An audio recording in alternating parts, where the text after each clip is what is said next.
In the bottom left here, in the blue for Team Envy, he is Nightmare.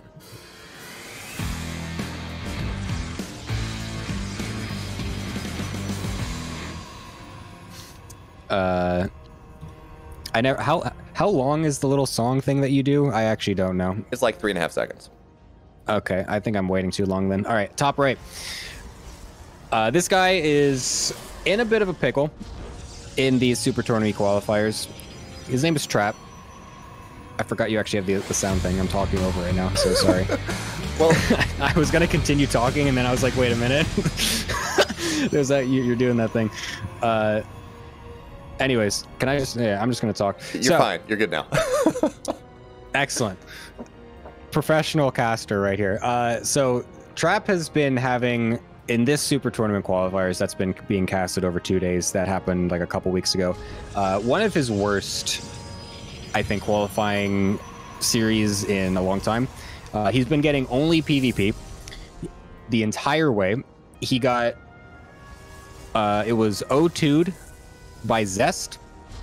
He got 1-2'd or 2-1'd by Hero in the upper stage of this in the first bracket. Then he got booted down to this bracket where we just saw him get 2-0'd by Zoun, and now he's playing against Nightmare. So this is a pretty interesting, you know, situation for Trap, being someone that has been heralded as the best Protoss player for the last couple years now. To see him having that type of run is actually, I don't know what to say of it, to be honest, because looking at the games themselves, they look like it really looks like he's having a bad day, right? At least that's the copium amount of, you know, that's the copium thing that I want to say, right? Where it's like, oh, it's just a bad day. He's getting some unlucky games. Don't worry, guys. He's still really good. Copium.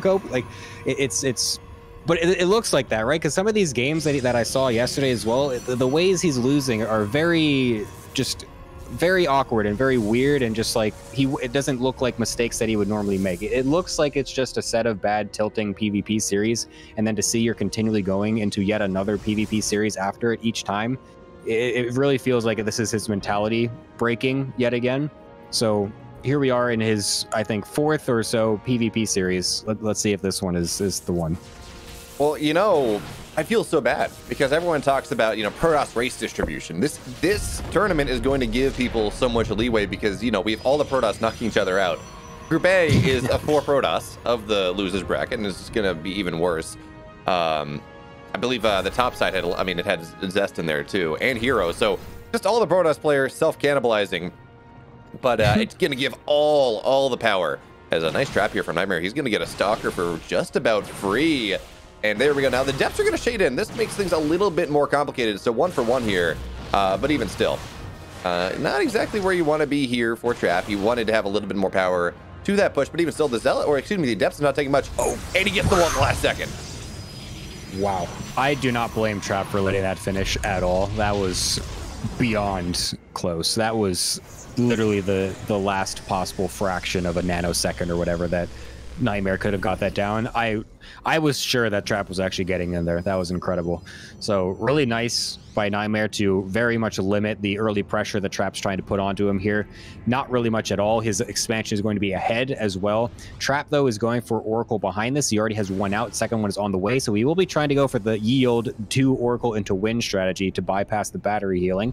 There are 2 Stalkers ready in the main, couple sentries at the Nat with a battery supporting each side. So oh, he's actually, oh my god, that was amazing, but then it actually wasn't. Wow. Trap trying to he tried to kill the battery with the Oracle and then shade in, but then he got his Adepts trapped in the most ridiculous spot by an insane force field of Nightmare. This is so far an incredible defense out of Nightmare. I'm actually amazed.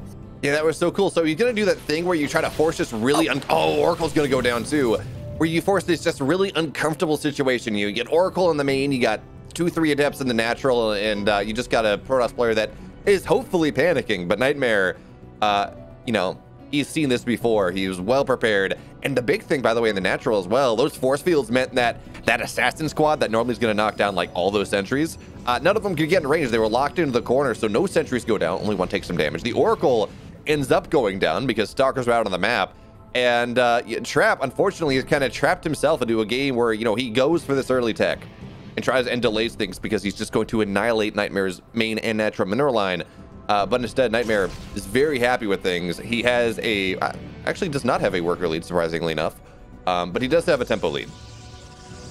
Yeah, that's the only thing I was going to mention, that, yeah, Trap still does have a good worker lead after all this, because what these type of builds do anyway is that they really do force you as the other Protoss player to be very careful about what you're probing and where you're sending your probes, because a lot of times there'll be adepts going into the NAT, there'll be oracles hovering around the main perhaps, and so sometimes you're so worried about getting the block off that you will miss a probe production here or there. You will lose 1 or 2 probes, which has happened. Nightmare did lose 2 probes, so you add up 2 probes being killed by adepts. Even though you're still killing a lot of the other player, you're losing a few probes there. You're missing a production cycle here or there for just even a second, and it actually adds up to the fact of Trap having a 6+ worker lead, which is really good. The thing that is not good for him is the fact that he's got a much less stalker count, but he does trap a bunch of them in a stasis ward on his side of the map, which is a good start for him on possibly defending this. Yeah, the funny thing is, even minus 10 army supply right there, Nightmare still has the army supply lead, despite losing those 5 stalkers. Those force fields are going to be dynamite as well. A couple stalkers get seconded out.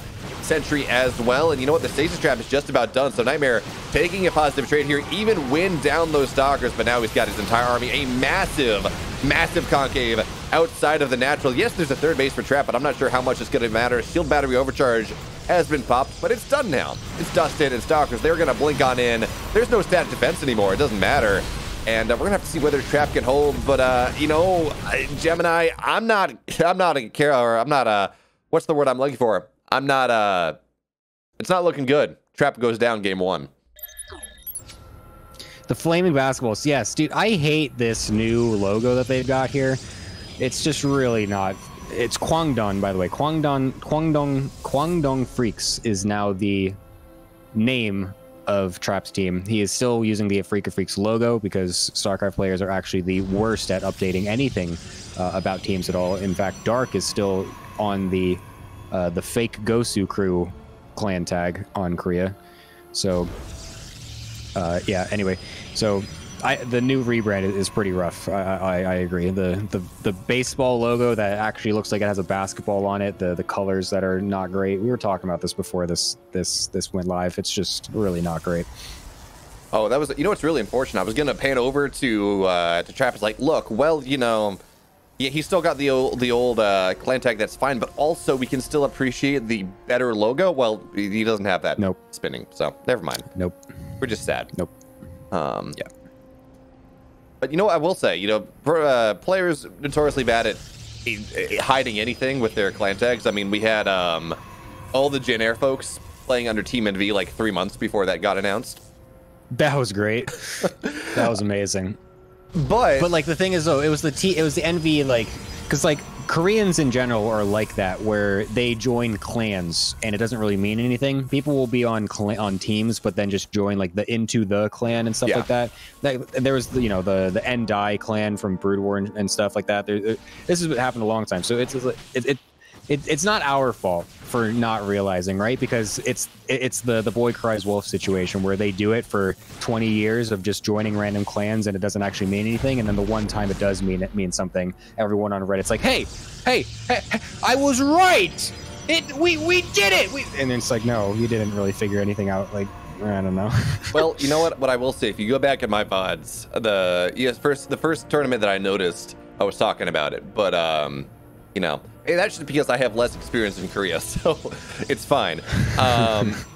You know, so here's my question. We are now Trap. He's in a really bad spot, Gemini, and I'm not even sure that does it justice.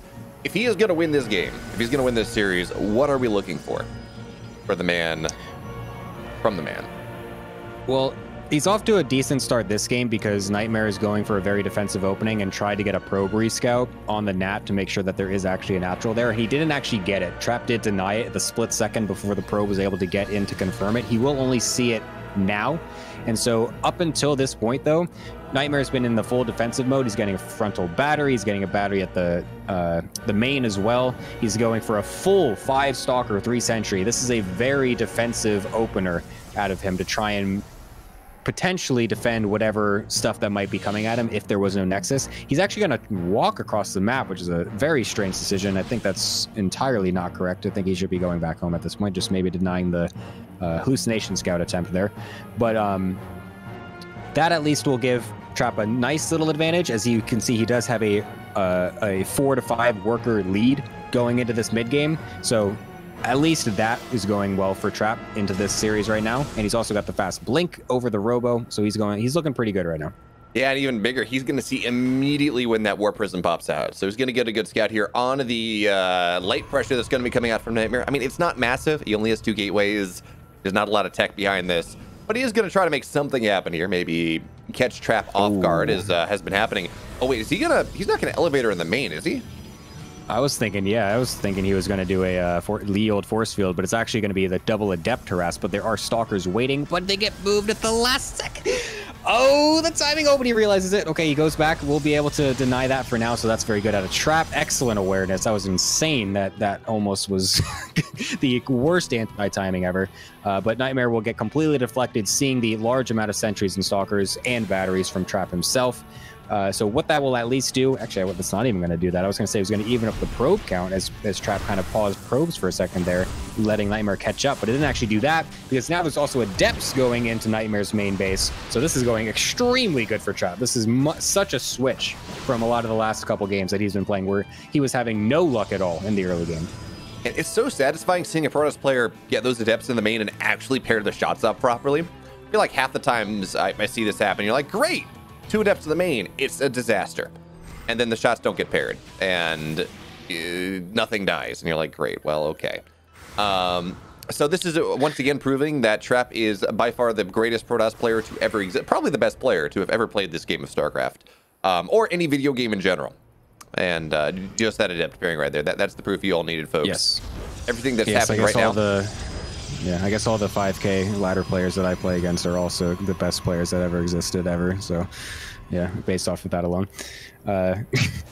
The Robo timing will be coming up as well for Trap. The Forge is a little bit later in general, just because, again, the openings was a bit aggressive in general. So that is less than normal timing, I guess, but it's not really going to matter too much because it's at least ahead of Nightmare's Forge timing there. The fast third bases will also be coming up as well. So Trap is finding himself in a pretty good situation. He's going to do I was going to say a light pressure, but he's actually blinking in, which is quite interesting. And Nightmare will respond as well by picking off these sentries. Prism not even going to get focused down by Trap either, just will at the very end there. Very strange attack from Trap, really unnecessary, I feel, given that he didn't even have a Prism with this as well. He had got 2 Adepts into the main base at the same time again, though. And so here's that extremely precise, amazing micro out of him, but it's actually not being paired at all. So to your credit, I guess it is pretty hard. And Nightmare is going to be going on the aggressive himself now. It's the old dichotomy of, you know, my opponents always do this and I'm never able to do so. Is that nice target fire there from Trap. He will knock down another sentry. But we got Nightmare with a really strong pressure here. He's up, you know, some 5 to 10 armies to play, although the Warp Prism going down does really cut that off. And the Immortal does add a lot of strength to that army.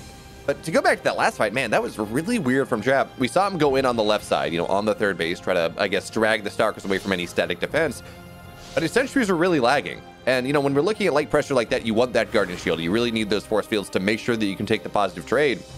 And they were just left on their lonesome. 2 died immediately. The third died pretty much just as fast. And that just, it's like Blink Stalkers versus Blink Stalkers. When there is defender's advantage, when there's static defense, that was never really going to be a great trade for Trap. So, workers have evened out here. Trap, he's got a somewhat minor army supply lead, just depending on production cycles. But the big thing he's got, of course, he does have +1 versus +0. In fact, we don't have a Forge for Nightmare here. So there's a shot. There's a world, if Trap gets this started rather soon, where he's going to have a 2 upgrade lead over his opponent. And that is... Yeah, I don't think he's actually going to start it, though. Yeah. I think he's also all-inning. The old 3-base all-in. Well, yeah, he doesn't have gas on the third. Or actually, he's only got 3 gas. Yeah, he's been gearing up for this attack for the last however long. He knows that he's in a good position overall in the game by taking the economic leads multiple times. He doesn't have it now because he cut purposefully to make room for this attack. He's waiting for charge to finish. He's moving around the batteries. Nightmare knows it's coming, but he's preparing in the wrong spot, as Trap will be able to get a full easy spot on the top here. Lots of Zealots going to be able to charge right in. There are Archons for Nightmare, so this isn't going to be the easiest fight ever for Trap, but his army size is massive. He's simply going for a huge flood of units to go versus the techie army of Nightmare, where he will have much less overall army, but higher value units in the Immortals and the Archons. Trap is simply trying to flood. It's not doing the greatest job so far, as the batteries are doing a very good job of healing, and the Archon juggling has been pretty good for Nightmare as well, but he's going to go in for another try here.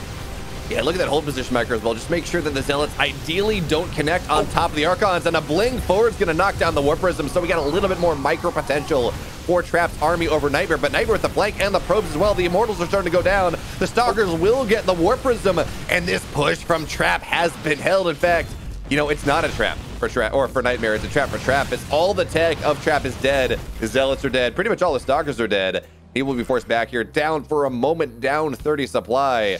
But you know what, Gemini, they tell me Defender's advantage, shield batteries, they're pretty good units. So Nightmare, he realizes that, well, actually, as I was going to say, he's backing up, but no, he's just going to get the next level of his reinforcements, ideally get another Warp Prism, and it looks like the shoe's now going to be on the other foot.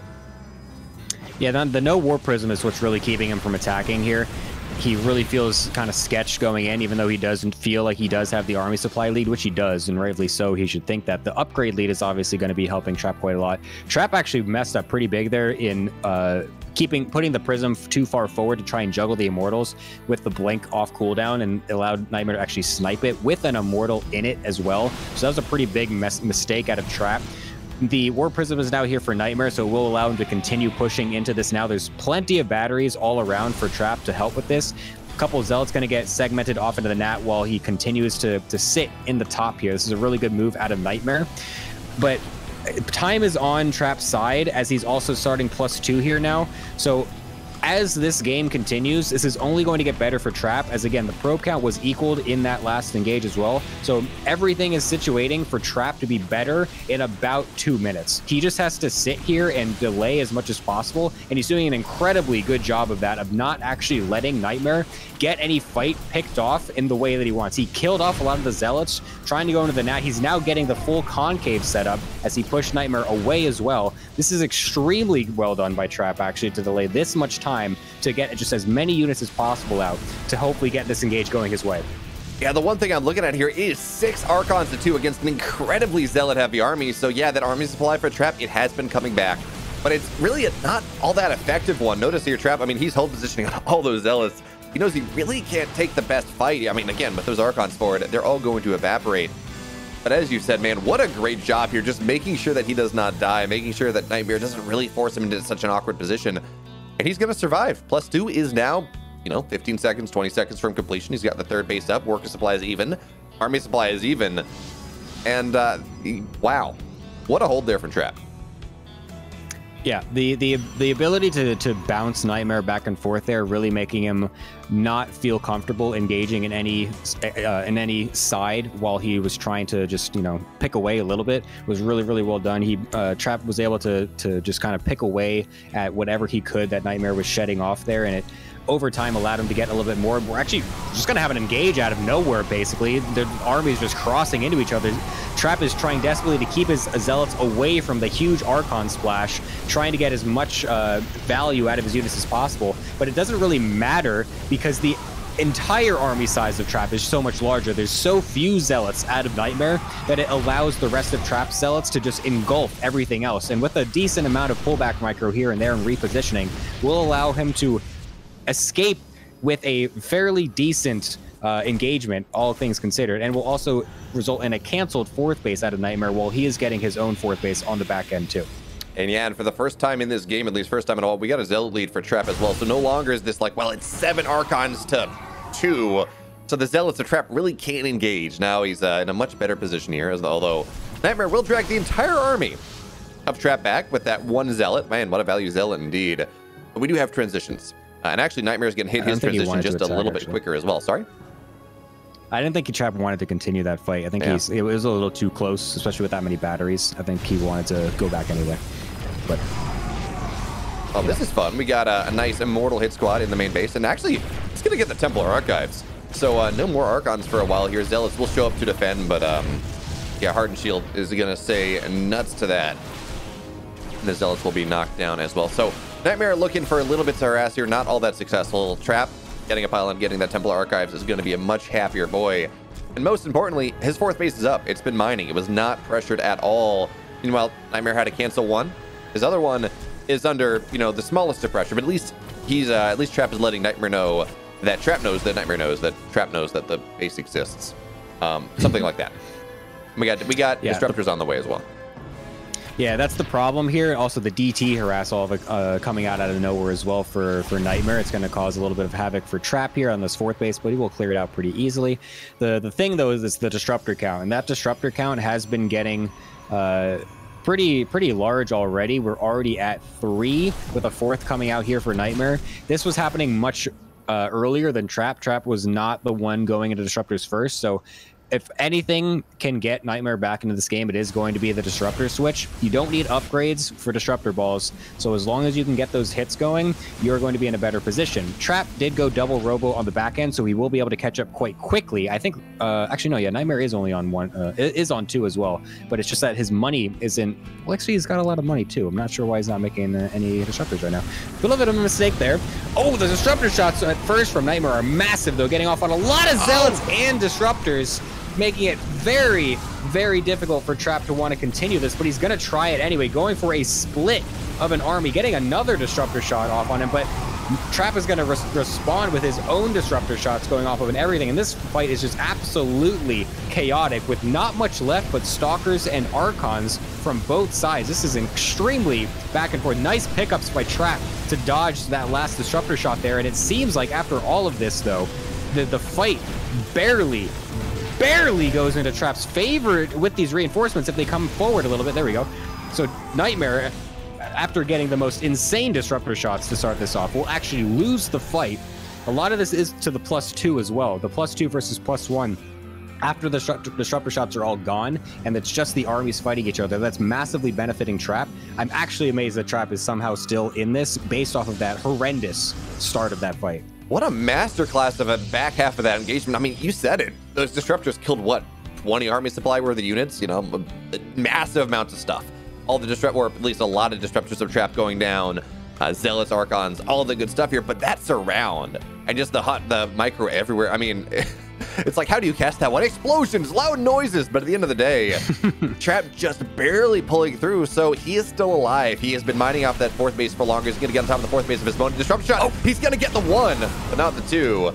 And it looks like for now that's going to be enough. But of course, we have a warp in the main base as well. That warp prism on the left side of Trap has just found so much value over the course. Is he on double warp prism actually? No, he's only on the 1. Okay. Yeah, he should honestly wouldn't be bad to get another one, but the thing is that he needs to get back on the disruptor count. He really needs to make sure he can get that back up. Both players' disruptor counts basically got reset at that fight. Trap's more so though. Nightmare was at least able to walk away with a couple of disruptors still alive, whereas Trap unfortunately did have to lose some of them. He had less to begin with as well, so he really needs to be getting into that disruptor. Big, you know, the you can't do anything versus me disruptor count, right? Where it's like no matter how many times you think that the other player is out of shots, another one just keeps coming, and it's just that infinite reload time of once the first disruptor has used its cooldown, the last disruptor uses its cooldown, so now you're just back to reset again. It's like, wow, I guess you literally can just shoot disruptors all day. So he really wants to get up to that. There's a big Zealot warp in back in the main as well, but an overcharged battery is actually healing this pylon, but there's actually nothing else to kill these Zealots, which is hilarious. He's waiting on that disruptor, which doesn't actually do anything. So now these Zealots got free reign over top the entire main base over here, while Trap is going down to the 5th base, and we'll get an easy cancel on that while he's setting up his own 5th base on the back end as well. This feels like a little bit of a deja vu situation with the 4th base is happening here. Hopefully Trap doesn't just walk into a random fight for no reason and loses everything for no real gain like we did last time. Yeah, the big news actually, as Nightmare loses that 5th base, which I guess is big news, you know, as it stands, Nightmare lost his Dark Shrine. And we all know, you know, late game PvP, is pretty predicated on that DT ability to go harass things, get bases, or at least if we're talking about North American PvP. I'm less familiar with the Korean style of things, but you know, the Invisible Men, they are fairly DTs useful. Are useful in general, no matter what server. So Trap is getting that himself as well. Finally is finding the space to fit that in. We'll be getting his Dark Shrine of his own.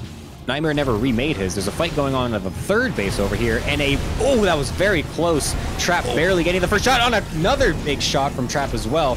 That was really, really well done. That was a fraction of a second, that first shot. Trap was about to lose like 4 disruptors, but instead he was the one that was killing the disruptors of Nightmare. Gets the third base as well. There's a DT in here somewhere, but there is an observer here to protect. Big shot going off on the Zealots on the retreat, but then the Stalker, nice actually split by Nightmare at the last second. That was very, very nice. Running back. Okay. But overall, that was a much better fight for Trap, especially with those disruptor snipes at the very beginning with his own disruptors. Getting the base as well, it will overall net Trap a very nice lead going into this later in endgame situation. Yeah, Trap just with a little bit quicker fingers there on the disruptors. So, you know, it's all about who can go faster. Oh! That was good for Trap. There we go. Archon is going to go down as well here. Disruptor shot's going to go down the ramp, so they're not going to get... Oh! He's just getting all of them right now. Jesus Christ. That was insane. I'm actually like... It's actually very rare for me to lose my mind over and over again in these situations. And you know, you might be seeing me talk about Trap. You're like, oh, it's Trap. Oh, he's getting excited. But like that was like 4 situations in a row where Trap was on the brink of losing everything, but instead caused the opponent to lose everything within a fraction of a second difference. Like, that was actually incredible. And now he's getting a little chase there, but it doesn't really matter at this point because his army is so much larger. He can do whatever he wants at this point. He can manipulate Nightmare's army entirely. There's 2 disruptors on the field for Nightmare, and they're all the way back at his base. They're not even in this fight. So Trap has just netted himself off of literal fractions of a second, multiple times. Nice split there as well, with impeccable army control as this one goes on. Doesn't, you know, kind of eats that one at the end there, but again, at this point, it doesn't really matter because his army is just so much larger. Yeah, now, once this base goes down, I mean, that's going to be the last last chance here for Nightmare in this game. Starks are going to try to knock down the disruptors, and they will be somewhat successful, but the chase is on. Honestly, Nightmare's kind of happy that his army's getting chased down here. It does mean his base stays alive, kind of, as we got StarCraft on the left-hand side, flashing units everywhere, but at the end of the day, it's double army supply for Trap over Nightmare. You know what, Gemini, I got some good news for you. It looks like the first time in the games we've covered, at the very least, Trap is going to win a game, which means he's not dead. He's not done. And that's got to be exciting, right? I mean, it's a good confidence boost for him to there we go. Not literally lose every single game he plays in PvP in a whole day. So very nicely done. Trap will be able to even up the series here in an absolute banger of a 22-minute game. It's okay. I mean, look, Gemini, you're a teacher. So I would expect you to teach us about, I don't know, teach us about this game. There we go. That's the segue. We're fine. I'm trying.